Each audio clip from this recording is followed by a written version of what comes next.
बड़ा अपडेट आ गया कि मिडिल ईस्ट में लंबे वक्त तक युद्ध चल सकता है। जर्मनी के विदेश मंत्री की ओर से कहा गया है कि जर्मनी के विदेश मंत्री ने कहा है कि जिस तरह से यूक्रेन और रशिया का आप युद्ध देख रहे हैं उसी तरह से मिडिल ईस्ट में भी लंबे वक्त तक युद्ध चल सकता है। रोबिंदर सर, डोनाल्ड ट्रंप ने कहा था कि 7 दिन के करीब, लेकिन यहां पर दूसरे जो उनके एलाइज इस वक्त हैं वो कह रहे हैं कि लंबा चलेगा। अपनी बात भी पूरी कीजिएगा सर। इनके एलाइज के कहने का कोई मतलब नहीं, उनका उतना ही मतलब है जितना आप और हम और श्रीवास्तव सर और अंशु जी कह रही हैं।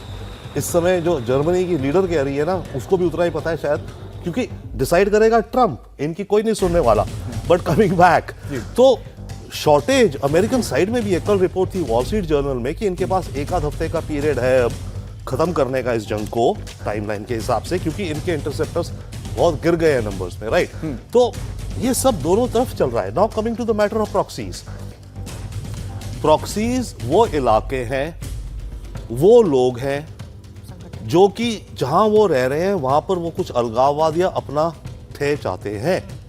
अब हूतीज है, हम उनको कहते हैं प्रॉक्सी। प्रॉक्सी क्या है? हूती भी इंसान है, मिलियंस ऑफ हूती लोग हैं जो कि यमन में थे और हैं, और वो अपना एक अलग रहने का अपनी सरकार बनाना चाहते हैं। हाँ, वो ईरान से अलाइंड है, तो इसलिए कहा जाता है प्रॉक्सी है।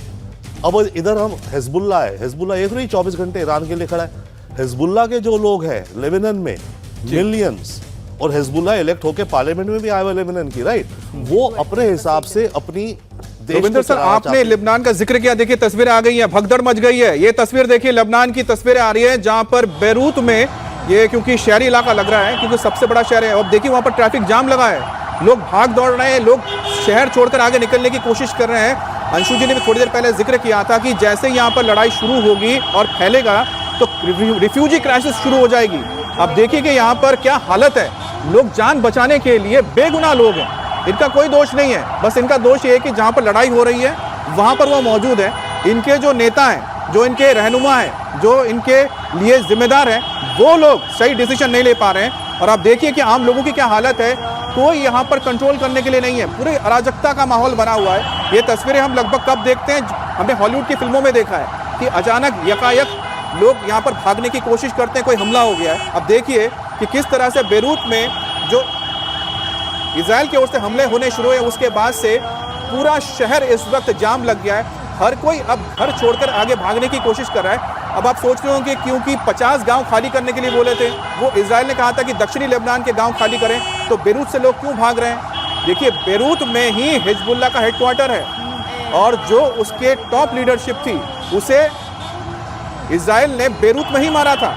और जो खासतौर पर दक्षिणी बेरूत का जो हिस्सा पड़ता है शहर का, अब लेबनान को समझिए कि एक ऐसा देश है जिसका करीबन 60% हिस्से पे इस वक्त हिजबुल्लाह का कब्जा है। महज 40% या 30% पे ही वहाँ की सरकार, जिसमें दूसरे समुदाय के लोग आते हैं, वो लोग मौजूद रहते हैं। और यही वजह की जो दक्षिणी बेरूत है उस पर सबसे ज़्यादा हमले होंगे।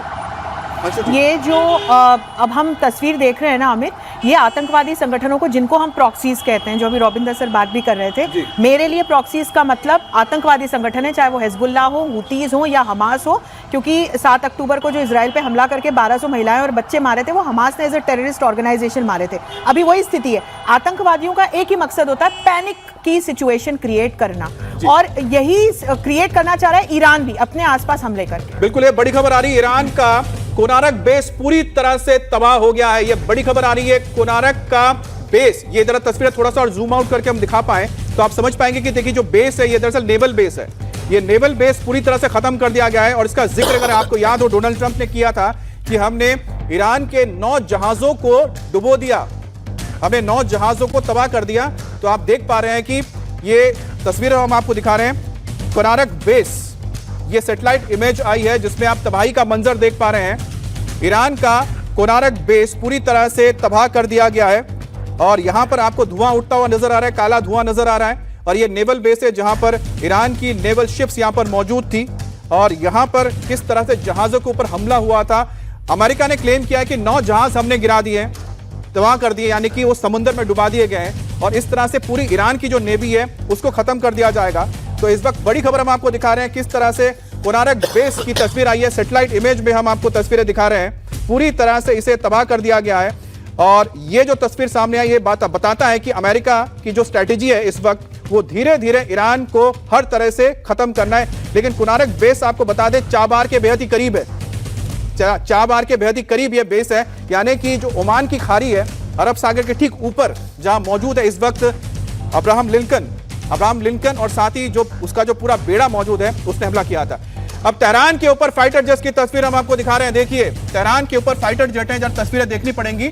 अब देखिए ये अमेरिकन है, ये F-18, देखिए F-18 जो फाइटर जेट है नजर आ रहे हैं। F-18 जितना मैं समझ पा रहा हूं F-18 है और F-18 अमेरिका के पास है। अमेरिकन F-18 यहां पर सॉटी कर रहा है तेहरान के ऊपर, तो आप समझिए कि यहां पर बिल्कुल एयर डोमिनेंस है। सर श्रीवास्तव सर, ये F-18 देखिए फ्लेक्स कर रहा है ना। हाँ, बेसिकली F-18 को इजरायलीज भी फ्लाई कर सकते हैं।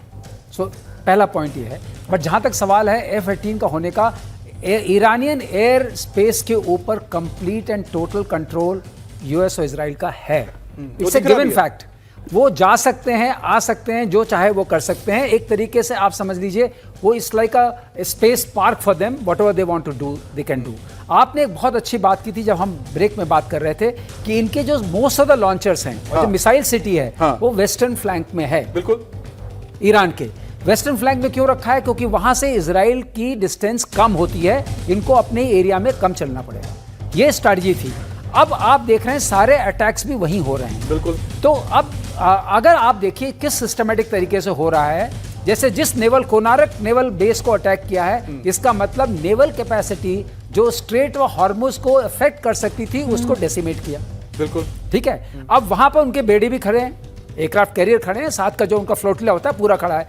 अब आप एक बात और नोटिस करिए, एक बात और नोटिस करिए, क्योंकि ये कैपेसिटीज जो फाइटिंग वॉर वेजिंग कैपेसिटी जिसको हम बोलते हैं, वन बाय वन उसको खत्म किया जाए। सर आपने बहुत बढ़िया एक उदाहरण दिया है कि किस तरह से चाहे समंदर हो या फिर आसमान हो, यहां पर डोमिनेंस दिख रहा है। यहां पर कोनारक नेवल बेस को खत्म कर दिया। ऊपर आप देख रहे हैं कि तेहरान के ऊपर, ईरान के ऊपर जो अमेरिकन या फिर इजरायली फाइटर जेट्स मंडरा रहे हैं बिना किसी चैलेंज के।